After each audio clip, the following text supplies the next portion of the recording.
Why people obey authority, even when it's wrong. By the 1930s, many Germans were no longer just hearing Hitler's message. They were becoming part of a movement. But belonging alone cannot explain everything that happened. Even among those who had doubts, many still obeyed. Why? The answer lies in one of the most powerful forces in human psychology: authority.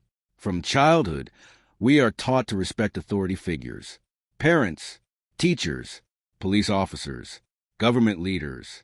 In most situations, this trust helps society function. But authority also has a darker side. When people believe a leader is legitimate, they often become willing to follow instructions they would normally question.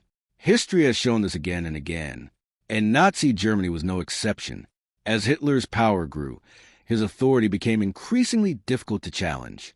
Many Germans saw him as a man who had restored national pride and economic stability. Questioning him began to feel like questioning Germany itself. Psychologists have studied this phenomenon for decades. One of the most famous studies was conducted by Stanley Milgram in the 1960s. Participants were instructed by an authority figure to deliver what they believed were painful electric shocks to another person. Surprisingly, many continued obeying, even when they felt uncomfortable. The experiment revealed something unsettling. Ordinary people can sometimes perform extraordinary acts when directed by someone they perceive as an authority, not because they are cruel, but because responsibility feels transferred to the person giving the orders. In Nazi Germany, the psychological effect became extremely powerful. Many individuals convinced themselves that they were simply following instructions, simply doing their jobs, simply obeying authority. The lesson is uncomfortable.